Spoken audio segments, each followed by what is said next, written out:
Saudara kaum muslimin rahimakumullah, sesungguhnya manusia diciptakan oleh Allah Subhanahu wa ta'ala hanya untuk satu tujuan, yaitu melaksanakan ibadah kepada Allah dalam pengertian seluas-luasnya. Ini dijelaskan dalam satu ayat Quran, "Wa ma khalaqtul jinna wal insa illa liya'budun." Dan tidaklah aku ciptakan jin dan manusia melainkan hanya untuk melaksanakan ibadah kepadaku. Selanjutnya, kita hanya bisa melaksanakan ibadah kalau kita melaksanakan toharoh atau bersuci. Dan kita hanya bisa melaksanakan toharoh atau bersuci kalau kita memperhatikan tentang nazafah atau kebersihan.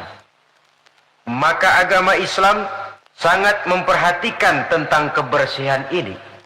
Bukan saja ia merupakan pokok dari kesehatan, tapi juga dianggap merupakan bagian daripada nilai iman seseorang. Sehingga Nabi mengatakan, "An-nazafatu minal iman." Kebersihan itu adalah bagian daripada iman. Imamul Ghazali rahimahullah membagi tingkat kebersihan itu dalam 4 tingkat besar. Pertama, oleh beliau dinamakan tathhiruz zahir anil ahdasi wal akhbas. Membersihkan sesuatu yang zahir daripada hadas dan kotoran-kotoran. Membersihkan badan yang zahir. Ini merupakan prasyarat agar kita bisa toharoh, dan toharoh merupakan unsur penunjang untuk melaksanakan ibadah. Sesuatu yang barangkali kita anggap soal sepele, kecil, tapi akan menentukan hal-hal yang besar. Kalau saudara toharohnya tidak betul, maka berarti tidak akan bisa melaksanakan ibadah kepada Allah. Padahal ibadah merupakan tujuan daripada penciptaan makhluk bernama manusia ini. Membersihkan diri dari hadas dan kotoran-kotoran. Saudara-saudara kaum muslimin yang berbahagia. Tingkat yang kedua, tathhirul jawarih anil jaraimi wal atham. Membersihkan seluruh anggota badan dari perbuatan dosa dan perbuatan maksiat. Membersihkan anggota badan, membersihkan tangan, membersihkan kaki, membersihkan lidah dari perbuatan yang mengandung dan mengundang dosa. Kalau sekedar membersihkan zahir tangan, barangkali cuci tangan pakai sabun pun selesai. Tetapi membersihkannya dari minal jaraimi wal asab, dari perbuatan yang mengandung dosa dan kesalahan, ini merupakan tugas yang tidak ringan. Pada tahapan pertama, kebersihan yang diajarkan kepada kita umat Islam, bersih badan dari hadas dan segala kotoran yang berbentuk najis. Itu merupakan modal dasar supaya kalau itu bersih kita bisa wudhu. Kalau sudah wudhu, kita bisa sholat dan bisa melaksanakan ibadah-ibadah yang lain. Orang tidak mengerti sistem ekonomi menurut Islam, barangkali di akhirat dia tidak akan disidang Allah, karena itu masuk wajib kifayah. Tapi orang tidak betul membersihkan diri daripada hadas, ini tanggung jawab individu, dan dia akan bertanggung jawab di hadapan Allah. Berangkat dari kebersihan untuk menuju kepada yang maha bersih, yaitu Allah Subhanahu wa ta'ala. Berangkat dari kebersihan menuju ke yang maha bersih. Inilah perjalanan dari kehidupan manusia ini. Oleh karenanya, dimulai itu dari pembersihan diri. Dari segala macam kotoran, dari segala macam najis. Dan tidak usah, terutama adik-adik remaja, para pemuda, tidak usah malu mengkaji masalah-masalah agama, memulainya dari hal-hal yang mendasar, kalau memang itu terpakai dalam kehidupan kita. Biasanya kalau diajak ngaji fikih bab apa, Hadas besar, hadas kecil lah, itu mah dari dulu. Dari dulu. Ya memang agama itu dari dulu begitu. Bahwa mau diskusi soal Allah, alam, dan manusia, silahkan.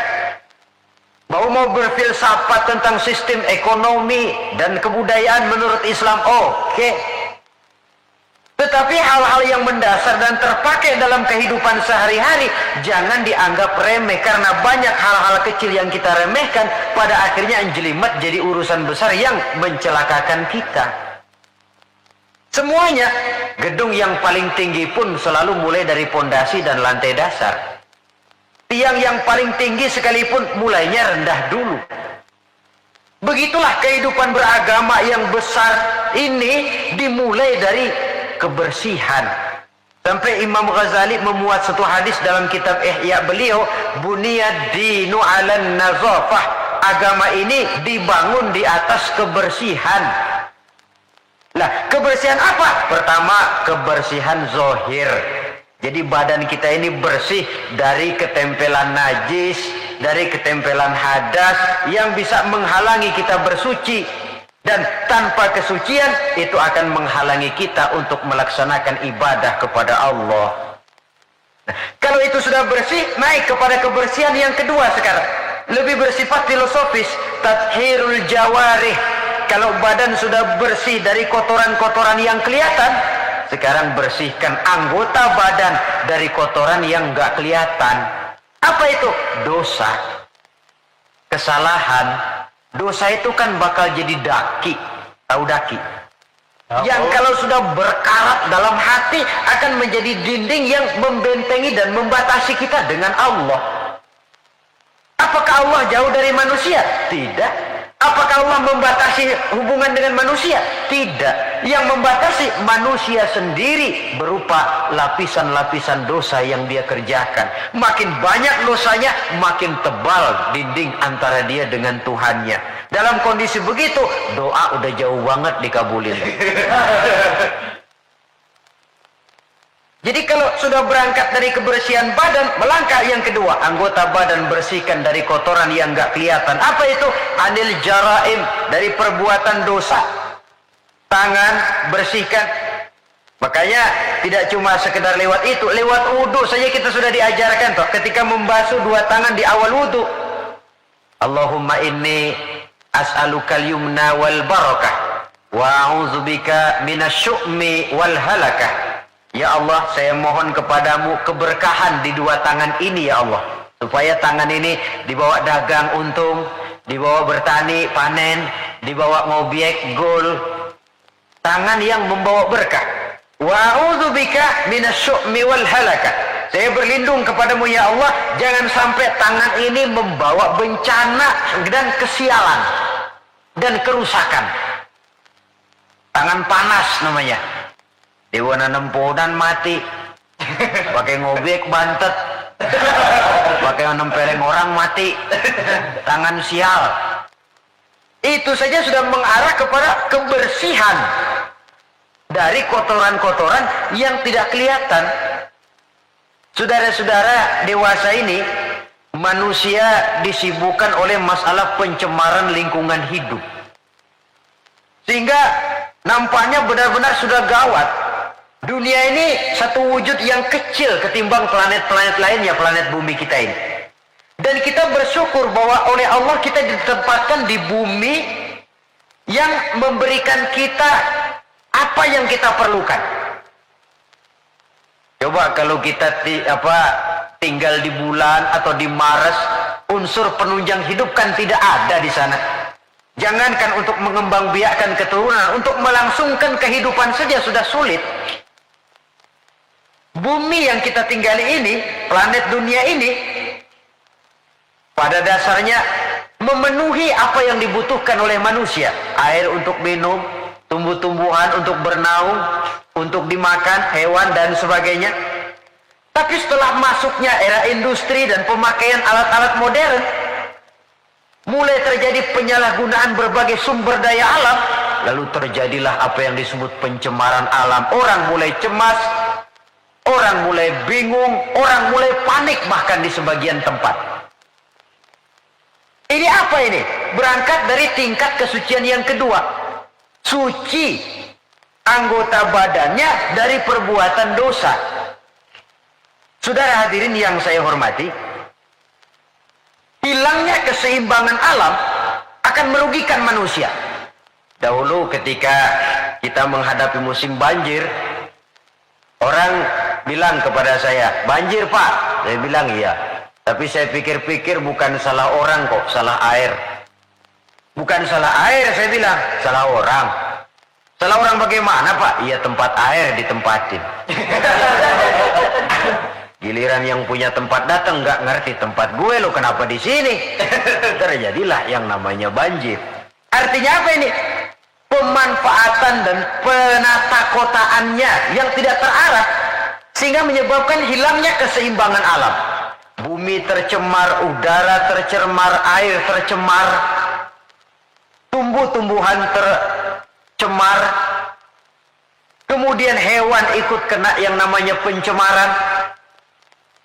Ini akibat apa? Akibat ulah daripada manusia juga.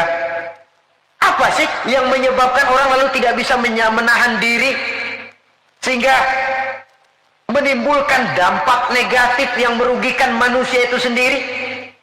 Saya lihat pertama sifat rakus, tamak bin serakah. Sifat tamak dan rakus ini kan sering mendorong orang untuk menghalalkan segala macam cara. Dia rela menari di atas mayat orang lain. Dia mau senyum di atas tangisan orang lain. Dia mencari bahagia di atas penderitaan orang lain. Mengikuti sikap tamaknya akhirnya rakus, menghalalkan segala macam cara. Tidak terikat lagi oleh yang namanya nilai, norma, dan kaedah-kaedah yang harus dihormati. Perlu menipu, ya nipu. Perlu meras, ya memeras. Perlu membohongi orang, ya membohongi orang. Sikap tamak cenderung mendorong orang untuk menguras sumber daya alam, sehingga alam lalu kehilangan keseimbangannya. Ketika terjadi musibah, sasaran utama tentu manusia sendiri. Karena tamak orang nggak sanggup lagi menjaga anggota badannya. Tangan seambil-ambilnya, mulut seomong-omongnya, mata selihat-lihatnya, mulut semakan-makannya, perut seisi-isinya. Tidak lagi selektif. Sedangkan kita orang Islam ini umat yang selektif. Bahwa kita makan, kita minum, kita berpakaian, seluruhnya dibatasi oleh pertanyaan, yang saya minum ini, yang saya makan ini, yang saya pakai ini, yang saya usahakan ini, Allah ridho apa tidak? Itu bedanya orang Islam dengan orang yang di luar Islam.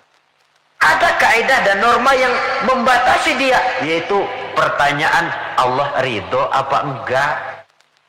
Bukan cuma mengejar keuntungan relatif. Bukan cuma mengejar keuntungan yang sedikit, lalu menguburkan dan menentang hati nurani sendiri. Karena sikap tamak, orang tidak sanggup mengendalikan diri, maka seluruh anggota badannya lalu tidak terjaga lagi anil jaraim, dari perbuatan dosa dan salah. Hilang sudah. Nah, orang begini, kalaupun dia suci daripada hadas kecil dan hadas besar, tapi anggota badan lainnya tidak terpelihara dari perbuatan dosa, lah sama juga bohong. Hadas kecil nggak punya, hadas besar nggak punya, wudhu sering, tapi nyolong jalan terus. Mulutnya fitnah orang, suka betul, gunjing orang, iya. Makan yang haram, iya. Nipu orang lain, iya. Itu namanya tidak menjaga anggota badan dari kotoran-kotoran yang abstrak. Ini yang saya lihat penyebab pertama, sikap tamak. Yang kedua, sikap materialistis. Ini merupakan pemacu paling utama. Sikap materialistis yang ideologinya biasanya ideologi perut ini. Hidup cuma isi perut. Karena itu materi tujuan utama. Kalau perlu nipu, nipu. Kalau perlu ngebohongin orang. Kalau perlu korupsi, korupsi. Sampai sekarang ini bukan cuma buku, bahkan sampai kepada hak cipta, sampai kepada produksi, sampai kepada hal-hal yang berkaitan dengan hubungan dengan dakwah, masih terkena yang namanya bajakan. Dan yang aneh bahwa ya tahu itu barang bajakan, toh masih ada saja yang mau jual. Ini kalau tidak didorong oleh sikap materialistis mengejar keuntungan relatif dengan menekan perasaan pribadi, sudah merugikan orang lain, merugikan teman, gak soal. Bahwa dia menari di atas penderitaan orang, bahwa dia senyum di atas bangkai saudaranya misalnya, bukan soal bagi dia. Yang penting target materi tercapai. Kalau sudah kemarilah cara berpikir orang, bukan saja dia menginjak hak azasi daripada orang lain, tapi dia sudah menjerumuskan dirinya sendiri. Mungkin dia orang macam ini terlepas dari pengadilan dunia, tapi tidak seorang pun yang akan lepas dari pengadilan Qadhi Rabbul Jalil, di mana akan diputar seluruh film kegiatan hidup kita, sejak dari yang sekecil-kecilnya sampai kepada yang sebesar-besarnya. Apalagi di zaman di mana orang sekarang ini gampang nekat, merasa deadlock, buntu, apalagi di belakang dia lihat merasa ada backingnya, jaluknya jadi naik, palanya jadi besar, hidungnya jadi mekar, lalu membusungkan dada, timbul sikap sombong dan cenderung menganggap enteng kepada orang lain. Padahal kalau sudah ada kecenderungan menganggap remeh dan enteng orang lain, itu tandanya orang sudah mulai kehilangan kepercayaan kepada dirinya sendiri. Karena itu Islam mengajarkan la yu'minu ahadukum hatta yuhibba li akhihi ma yuhibba li nafsihi. Belum sempurna iman kamu sampai kamu cinta kepada saudaramu sebagaimana kamu cinta kepada dirimu sendiri. Artinya apa ini? Mengukur orang lain dengan diri sendiri. Kalau orang lain tanpa salah saya tempeleng, sakit nggak? Sakit. Saya pun begitu. Kalau orang lain tanpa salah difitnah, sakitkah dia? Sakit. Saya pun begitu. Yang tidak enak terjadi pada diri saya akan begitu juga kalau terjadi pada diri orang lain. Maka pertimbangannya adalah diri sendiri. Kalau sudah ke sana cara berpikir orang, dia nggak brutal, nggak lalu ingin mengejar keuntungan karena sikap tamak dan rakus, lalu mengabaikan rasa persaudaraan, rasa persatuan, rasa solidaritas. Yang penting uang masuk. Mungkin di dunia banyak pihak bisa kita kelabuin, tapi sanggupkah kita ngebohongin Allah? Mungkin banyak saksi ada charge yang kita bayar bisa meringankan kita, tapi sanggupkah kita mencari saksi ada charge di akhirat nanti? Keyakinan semacam ini yang membatasi pola dan gaya seorang muslim dalam menjalani kehidupan. Dia berupaya menjaga kebersihan, setelah kebersihan badannya, kebersihan anggota badannya dari perbuatan yang mengundang salah dan dosa. Setelah sikap materialis, saya lihat lagi yang mendorong orang tidak sanggup mengendalikan diri dan menjaga diri dari kotoran tadi. Apa? Takabur dan kurangnya rasa malu. Kalau tidak punya rasa malu sama sekali. Ini membudayakan rasa malu zaman sekarang saya anggap penting ini. Di saat nilai bergeser, prinsip orang sekarang sudah prinsipin cuek sih. Kenal cuek? Cuek kenal nggak? Sebodoh teing sama orang lain. Malah ada pepatah Arab yang saya lihat banyak dipakai orang sekarang. Bul ala zamzam fatu'araf katanya. Kencingi air zam-zam nanti kamu terkenal. Artinya kalau pengen terkenal bikin yang aneh-aneh. Sumur zam-zam dikencingin, tuh bakal terkenal seluruh dunia. Orang kenal, gila benar tuh sumur zam-zam dikencingin. Terkenal tapi terkenal nggak benarnya. Nah orang nggak peduli benar apa nggak benar, yang penting terkenal dulu. Istilahnya biar tekor asal nyohor. Artinya kalau pengen cepat terkenal, bikin yang aneh-aneh. Pakaian yang aneh-aneh, rambut yang aneh-aneh, gaya jalan yang aneh-aneh, cara bergaul yang aneh-aneh, makin dianggap aneh, makin cepat terkenal. Kalau dulu kita dianggap aneh kan malu, risih rasanya, riskan. Orang apa sih kamu pada ngeliatin gua, ada yang gak beres apa? Sekarang malah sengaja dicari yang paling aneh dan demonstratif. Demonstratif. Membudayakan rasa malu ini saya anggap cukup mendesak zaman sekarang ini. Sebab ini termasuk salah satu sumber etika. Pejabat tahu malu, pengusaha tahu malu, organisasi tahu malu, pemimpin tahu malu, orang tua tahu malu, anak muda tahu malu, remaja tahu malu. Apalagi kalau mau bercermin kepada Rasulullah sallallahu alaihi wasallam. Imam Abu Ja'far Al-Barzanji menceritakan akhlak Nabi itu, wa kana sallallahu alaihi wasallam syadidal haya. Beliau orangnya sangat pemalu.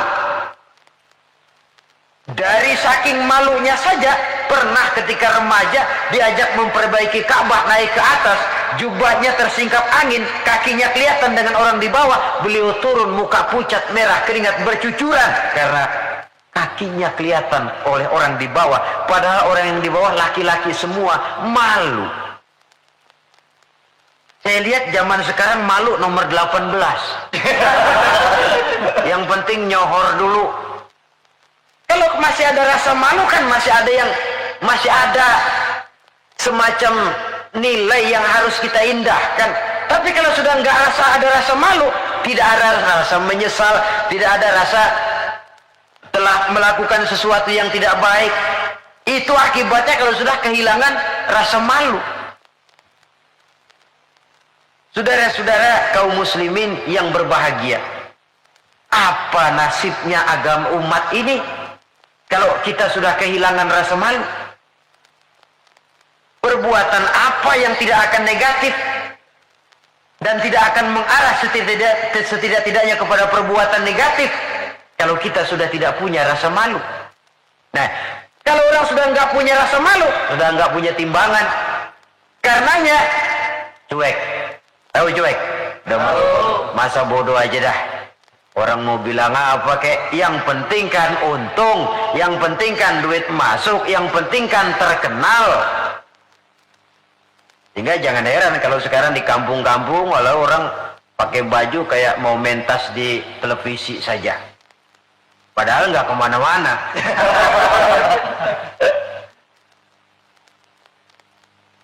Jadi korban daripada yang namanya mode. Memang mode itu nggak bisa namanya mode, siapa yang bisa ngelarang? Mode itu musim, musim kan nggak bisa dilarang. Musim hujan bisa nggak dilarang? Tidak bisa dilarang. Kalau sudah datang ya datang. Musimnya habis. Musim rambutan nggak bisa dilarang, nggak boleh musim rambutan. Ya tetap saja. Tapi kalau musimnya sudah habis ya habis. Mode juga begitu, nggak bisa dilarang. Nanti gilirannya habis ya habis saja. Dulu pernah itu anak muda mode ya, bikin celana bawahnya kecil bener, botol aja nggak masuk. Emang lagi mode semuanya celana begitu. Habis musimnya, habis. Rubah lagi ganti mode, bawahnya lebar, cutbray katanya, jangan botol, monyet masuk. Modelnya habis. Taruhlah musim nggak bisa dilarang, cuma sekurang-kurangnya kalau ada rasa malu kan kita bisa mantesin diri. Ini yang penting. Sehingga halakam ru'un lam ya'rif qadrahu, kata orang. Celaka orang kalau nggak tahu kedudukan harga dirinya. Saya ini siapa, tinggal di mana, bawa gaya macam itu pantas apa enggak? Saya ini dagang, teman saya juga dagang. Kalau dengan cara begini wajar apa enggak? Bagaimana masa depan daripada kekompakan, kesatuan dan persatuan? Dia pencipta, ini pencipta. Kalau saya jiplak hak ciptanya, bagaimana nantinya? Tahu diri, lalu ada ukuran, timbul rasa malu. Nah kalau sudah ke sana, sikap menghormati orang lain, lalu pun timbul karenanya membudayakan rasa malu. Sebab syarat jadi orang kalau punya malu, nggak punya malu kurang syarat jadi orang. Saudara-saudara kaum muslimin yang berbahagia, nah karena nggak ada rasa malu, anggota badan sudah nggak terkontrol, sudah. Dia punya kaki, dia punya tangan, dia punya panca indera lah. Tidak terjaga anil jaraimi wal asam, baik dari kotoran yang zahir maupun kotoran yang batin. Sekarang coba tengok bumi yang kita tinggali ini, yang sekarang konon dilanda oleh pencemaran. Apa unsur penyebabnya? Macam-macam. Pertama, areal yang tadinya untuk sawah, perkebunan dicaplok, dijadikan daerah perkotaan untuk membangun pabrik, industri dan sebagainya, jalan dan sebagainya. Akibatnya kan hilang keseimbangan. Apalagi kalau penataannya semrawut. Lalu apalagi terjadinya limbah logam, terjadinya radiasi, percobaan nuklir walaupun di bawah tanah.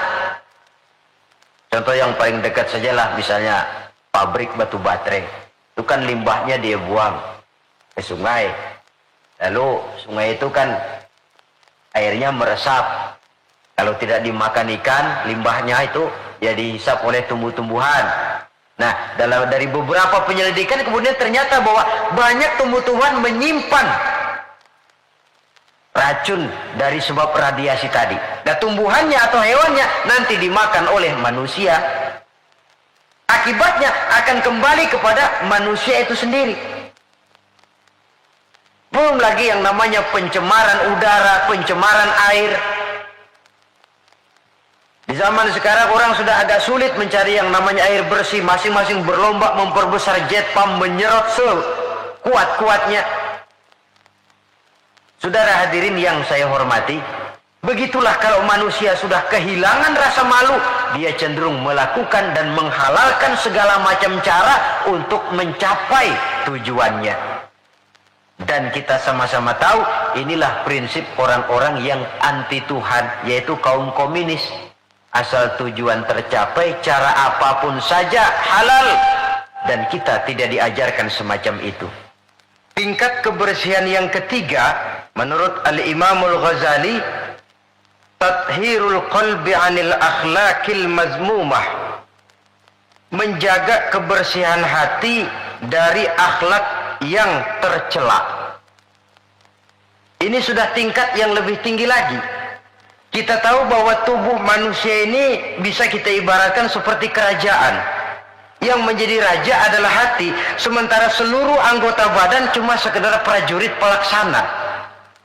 Itu sebabnya dalam satu hadis dikatakan oleh baginda Nabi, ala inna fil jasadi mudghah, iza salahat salahal jasadu kulluh, wa iza fasadat fasadal jasadu kulluh, ala wahiyal qalbu.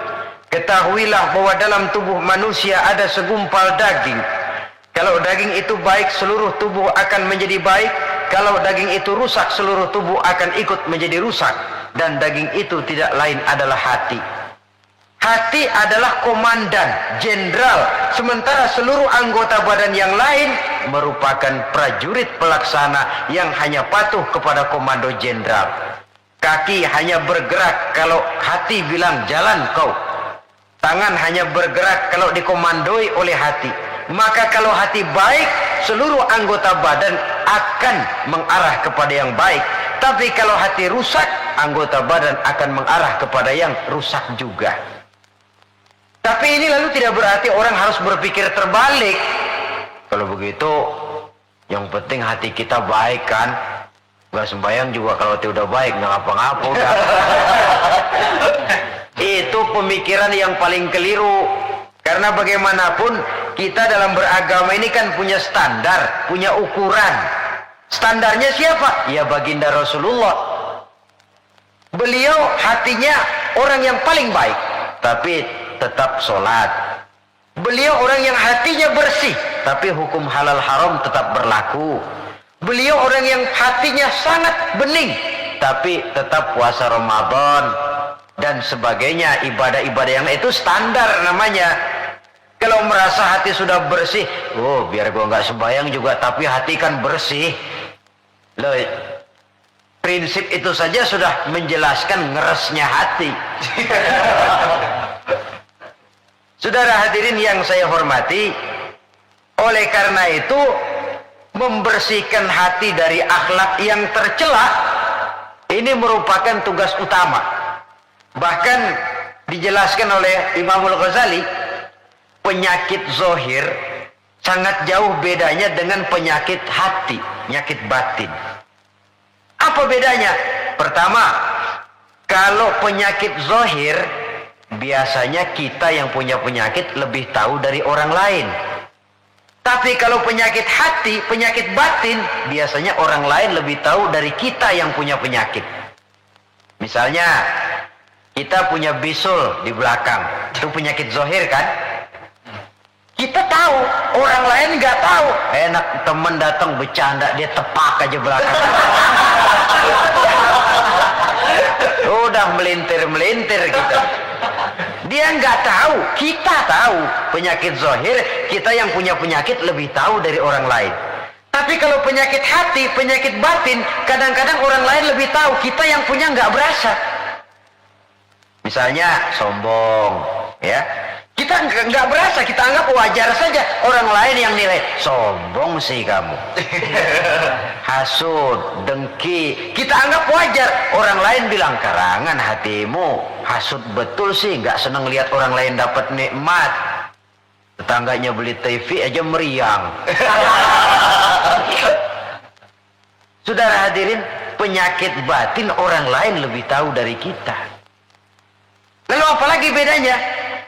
Kalau penyakit zohir, penyakit badan, itu hanya merusak kehidupan dunia, resikonya paling-paling mati. Tapi penyakit batin tidak hanya merusak kehidupan dunia, ikut juga menghancurkan kehidupan akhirat. Saudara kena penyakit dunia, penyakit zohir ya, taruhlah kanker misalnya, taruhlah darah tinggi misalnya, paling-paling mati, itu saja. Dunia saja. Tapi kalau saudara terserang penyakit sombong, ria, takabur, ujub, sum'ah, bukan cuma dunia, di akhirat dia akan jadi racun yang menggeragoti amalan kita. Dunia akhirat dirusak. Penyakit sombong. Di dunia umumnya kan kita jarang mau berteman sama orang sombong, menjauh malah. Sombong benar, siapa teman lo? Begitu. Di akhirat, al-mutakabbir itu cuma Allah kok. Salah satu asmaul husna, al-mutakabbir Allah itu. Yang sombong, yang pantas sombong cuma Allah. Anal mutakabbir, akulah yang paling besar. Makanya takabur itu asal katanya takabbaro ya takabbaru, membesar-besarkan diri. Nggak besar aja, gedein aja dirian-dirinya. Saudara hadirin yang saya hormati, yang ketiga, kalau penyakit zohir banyak dokternya. Apalagi di zaman spesialisasi sekarang ini, tinggal nyari aja dah.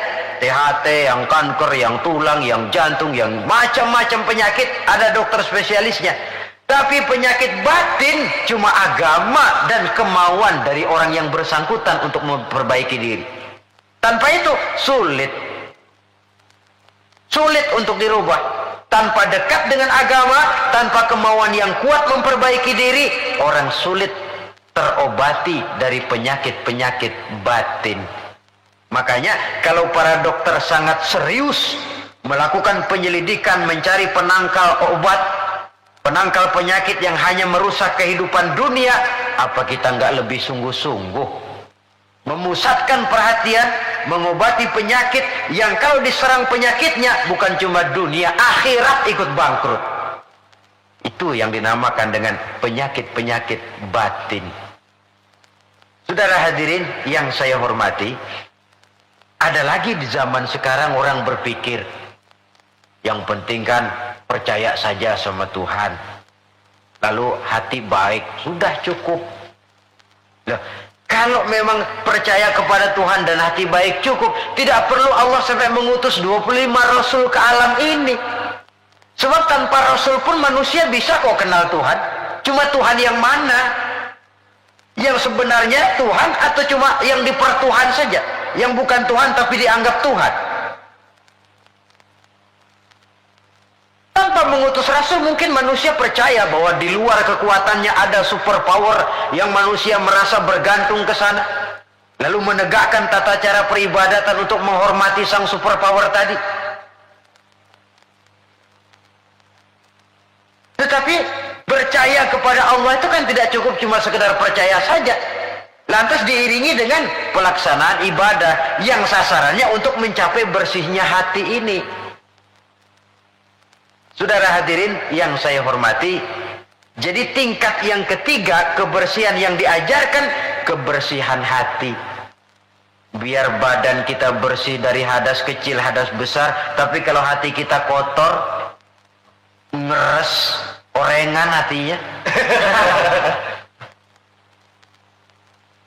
Tidak senang lihat orang lain dapat nikmat, tidak senang lihat orang lain lebih maju, takabur, merasa diri paling besar, ujub, ria, semua yang dikerjakan selalu pengen didengar orang, dilihat orang, tuh show only. Apa saja sudah supaya dipuji orang, dilihat orang, didengar orang, hilang keikhlasannya.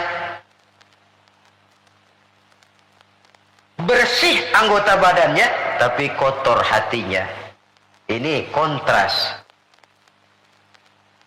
Sebaliknya, hatinya bersih, tapi badannya hadas besar nggak kenal, hadas kecil apalagi.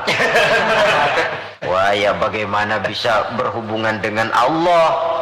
Sebab kita ini percaya kepada Allah kemudian berhubungan dengannya. Cara berhubungan dengan Allah bagaimana? Sudah diatur oleh Allah sendiri lewat prosedur yang namanya sholat. Nggak bisa kita bikin aturan sendiri. Mau dekat dengan gubernur saja harus ikuti aturan protokolnya gubernur toh. Mau dekat dengan presiden, ikuti aturan yang diatur oleh protokolnya Bapak Presiden. Ingin dekat dengan Allah, boleh pakai prosedur yang ditetapkan oleh Allah sendiri, lewat Quran, lewat contoh dari Rasul, melalui sholat, melalui puasa, melalui zakat, melalui berbagai ibadah yang standar contohnya adalah Rasul. Jadi kalau hati sudah baik lalu sembahyang boleh berhenti, mestinya Nabi Muhammad yang paling dulu berhenti sembahyang. Iya kan? Sebab beliau hatinya paling baik, nyatanya nggak pernah berhenti. Kalau hati sudah baik lalu hukum halal haram tidak berlaku, beliau tidak perlu menggunakan hukum halal haram. Itu standar kita. Jadi saudara jangan terkecoh, di zaman sekarang ini ada orang yang namanya talfik, mengambil yang enteng-enteng aja, menegakkan benang basah, percaya sama Tuhan juga cukup dah. Saudara hadirin yang saya hormati, kepercayaan itu memang modal dasar, tapi setelah percaya mau apa? Tentu ada tindak lanjutnya, dan Allah sudah memberikan bimbingan. Aku tidak ciptakan kau manusia kecuali untuk menyembah kepadaku. Cara nyembahnya bagaimana? Tuh, lihat bagaimana Nabi Muhammad nyembah aku. Pakai takbiratul ihram kan? Pakai diri, pakai ruku, pakai sujud, pakai tahiyat, pakai duduk di antara dua sujud. Begitu cara menyembah. Gak bisa kita bikin model-model, nyembah Allah kan yang penting hubungan ke Tuhan. Duduk aja dah melongok madep ngulon 2 jam. Itu sih bukan nyembah, itu kesurupan namanya. Saudara hadirin yang saya hormati, tata cara kita melaksanakan ibadah itu sudah diatur sedemikian rupa. Berangkat dari yang bersih menuju kepada yang maha bersih dengan cara yang bersih. Alangkah indahnya agama kita ini. Tidak hanya kebersihan zahir, tapi juga kebersihan batin. Orang cuma bilang kebersihan pangkal kesehatan. Islam tidak cuma itu, kebersihan bagian daripada iman. Apa yang lebih mahal daripada iman? Sudah taruhannya iman itu. Jadi tandanya orang beriman, ya bersih. Kita kan cuma baru slogan saja gede-gede di depan masjid, tulisan besar-besar, an-nazafatu minal iman, kebersihan sebagian daripada iman.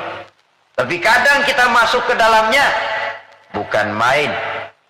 Kebersihan yang tidak sesuai dengan temanya, kadang-kadang di sebagian tempat. Cuma baru slogan besar-besar, tulisan gede-gede, kebersihan sebagian daripada iman. Tapi kita sendiri dalam realitanya tidak menyadari Demikian besar Islam memperhatikan masalah kebersihan ini.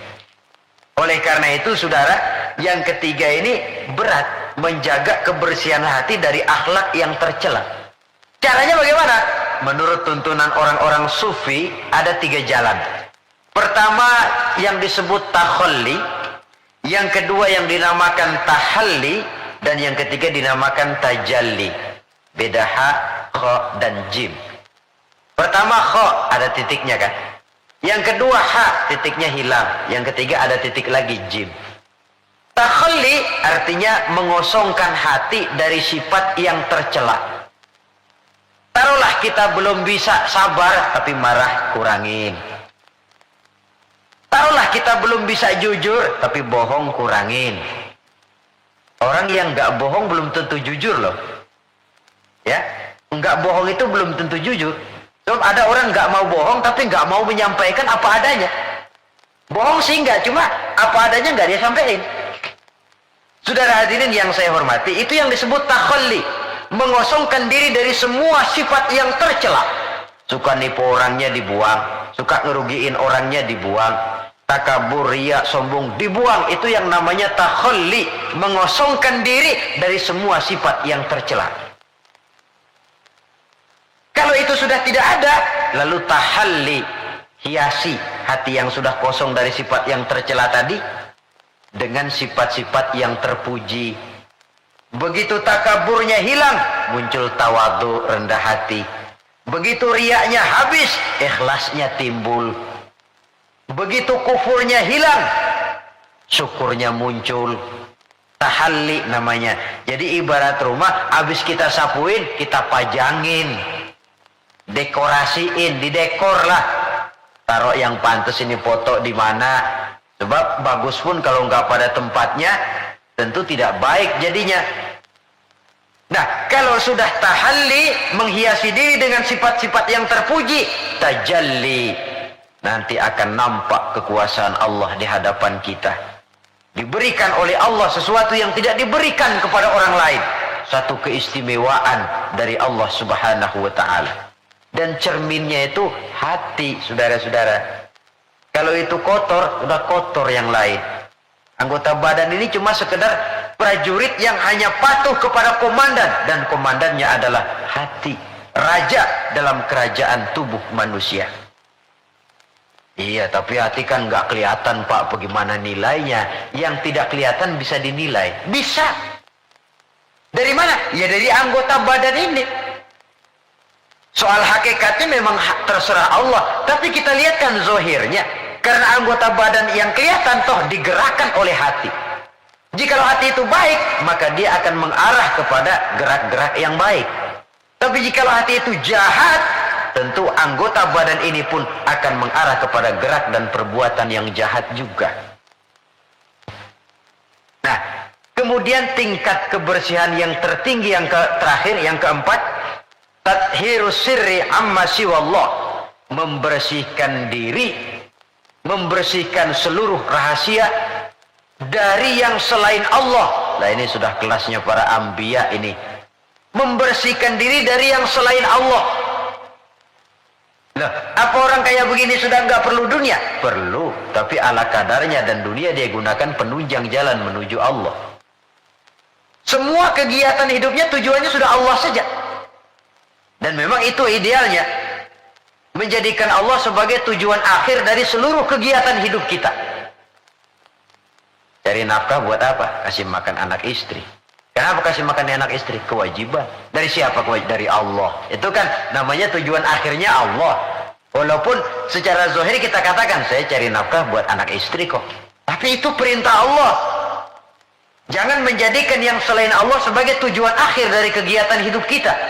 Nanti akan tergelincir dari norma-norma akidah yang seharusnya kita yakini.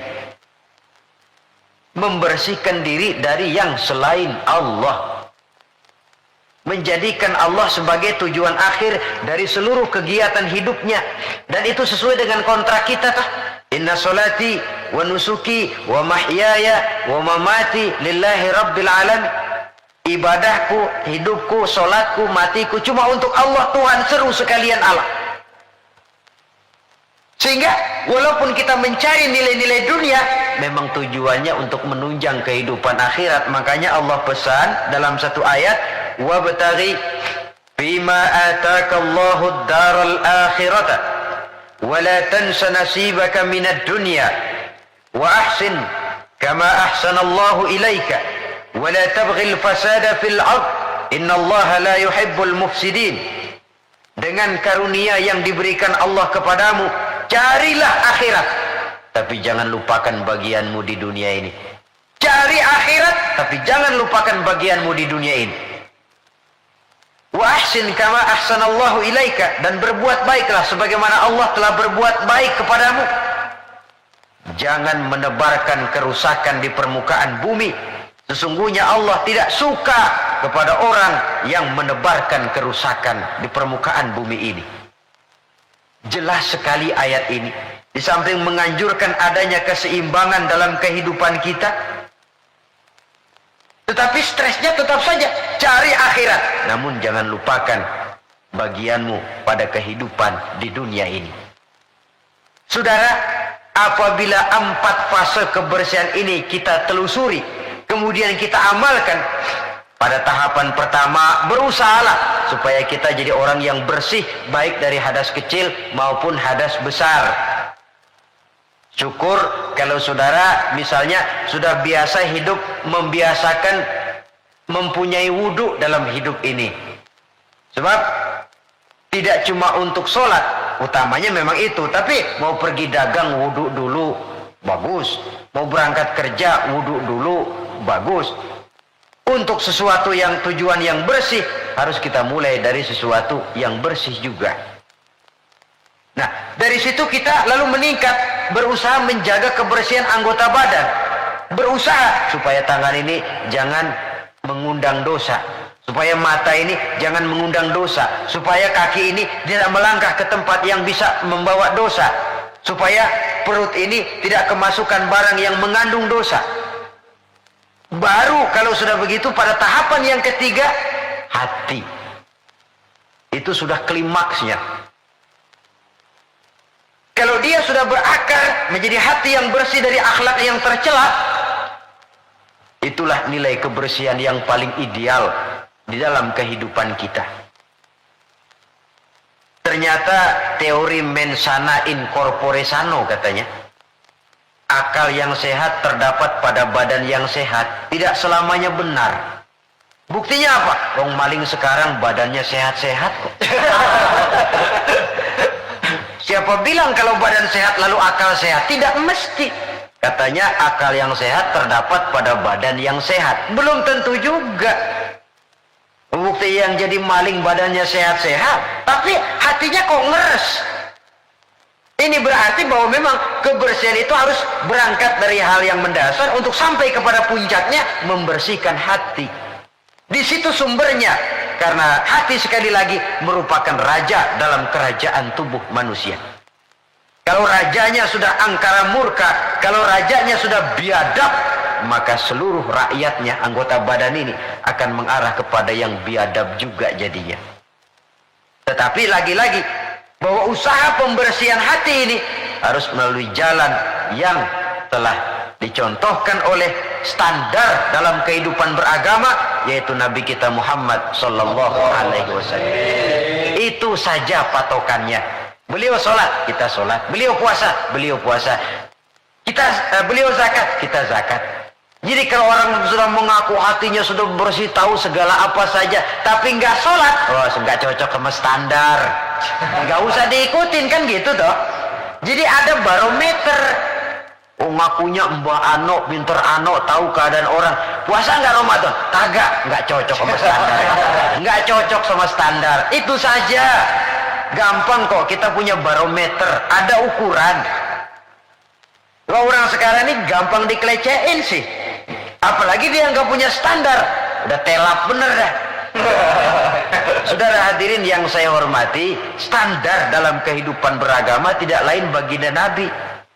Taruhlah kita belum bisa ikut sholat seperti sholatnya beliau, taruhlah belum bisa sabar seperti sabarnya beliau, taruhlah belum bisa melaksanakan tahajud seperti tahajudnya beliau, Tetapi yang belum bisa dicontoh seluruhnya kan tidak perlu ditinggal semuanya. Apalagi lalu mencela. Seperti dulu zaman anak-anak ada cerita, serigala pengen makan buah anggur, tinggi, lompat, jatuh lagi, nggak bisa tercapai itu anggur. Akhirnya putus asa, kecewa. Kemana-mana dia pergi ngomong sama semua binatang, anggur pahit, anggur asam, anggur pahit, anggur asam. Padahal bukan anggur yang pahit, dia aja yang kagak bisa ngambil. Akan selalu ada di masyarakat tuh manusia yang mentalnya begitu. Dia pengen begitu, nggak bisa, sama yang bisa dia sirikin. Akan selalu ada di masyarakat manusia yang punya mental begitu. Dia pengen begitu, kagak bisa, udah setengah mati, nggak bisa juga. Sama orang yang bisa, wah siriknya bukan main, hasutnya bukan main. Sama serigala tadi, pengen makan buah anggur udah metik nggak bisa, pidato kemana-mana anggur lah pahit. Emang kemampuannya aja yang nggak sampai ke sana pakai anggur pahit, anggur asam.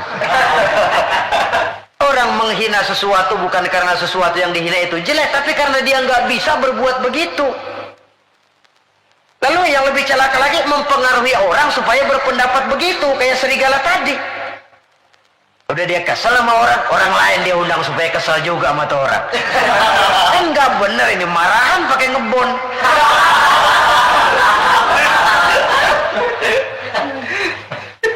Akan selalu ada di tengah masyarakat orang yang punya mental yang disebut rationalization itu, rationalization. Penyakit kejiwaan itu sebenarnya. Dia pengen punya televisi, setengah mati, nggak bisa juga. Tetangganya bisa duluan, habis dia katain. Emang dia miara tuyul. Sudah macam-macam. Saudara hadirin yang saya hormati, jadi sekali lagi kita berangkat dari standar. Kalau sama dengan standar, mari kita ikuti. Kalau tidak sama dengan standar, berpikirlah lebih jauh lagi. Karena agama ini ajarannya jelas, yang jadi contoh dalam pelaksanaannya juga jelas. Jangan dalam kejelasan lalu kita cari yang remeng-remeng dan samar-samar. Apalagi di zaman dimana orang sekarang mudah kehilangan pegangan hidup. Dalam kondisi kalut, nyari pegangan. Ya orang kalau lagi hanyut di kali, rumput juga dia pegangin. Dia tahu rumput lemah, nggak akan kuat nahan bobot badan yang berat. Tapi karena lagi perlu, tahu dia pegang juga. Ini kan cermin dari jiwa manusia. Dalam keadaan goncang, dia perlu pegangan. Ya untung kalau ketemu yang baik. Kalau enggak, sepegang-pegangnya. Saudara hadirin yang saya hormati, jadi dengan demikian, kita ambil kesimpulan. Pertama, Islam agama yang sangat memperhatikan kebersihan. Baik itu kebersihan zahir, lebih-lebih lagi kebersihan batin. Yang kedua, dalam Islam kita berjalan menuju zat yang maha bersih. Karenanya harus bertolak dari kebersihan. Yang ketiga, kebersihan diawali dengan hal yang paling mendasar, kebersihan pribadi. Lalu nanti kalau sudah mengarah kepada anggota badan, itu sudah termasuk menjaga kebersihan kolektif, bermasyarakat. Artinya, kalau anggota badan kita sudah terpelihara dari perbuatan dosa, artinya kan kita sudah menjaga diri, jangan sampai merugikan orang lain. Jangan sampai membuat onar di masyarakat. Jangan sampai menimbulkan kerugian kepada sesama. Itu sudah mengarah kepada dampak kehidupannya dalam masyarakat. Kalau yang pertama tadi, tingkat kebersihan pertama, individu bersih dari hadas kecil dan hadas besar. Nah, yang kedua, tatkala bersih anggota badan dari perbuatan dosa, ini sudah mengarah kepada menjaga ketenangan dalam masyarakat. Ya, masyarakat kita, yang petani, masyarakat petani, yang pedagang, masyarakat pedagang, yang mahasiswa, masyarakat mahasiswa, yang politikus, masyarakat politikus, yang seniman, masyarakat seniman. Masing-masing pihak menjaga anggota badan dari perbuatan yang bisa berbuat dosa. Itu sudah termasuk menjaga kemaslahatan dan keselamatan bersama. Nah, kalau sudah sampai kepada puncaknya, pembinaan pribadi, pembersihan hati dari sifat-sifat yang tercela. Kemudian menghiasinya dengan sifat-sifat yang terpuji untuk mencapai satu makom yang tinggi di hadapan Allah Subhanahu wa taala. Mungkin dengan pendidikan, dengan pangkat, dengan harta kita bisa berlomba mencari kedudukan di dunia. Tapi kedudukan di sisi Allah hanya bisa dibeli dengan prestasi ibadah.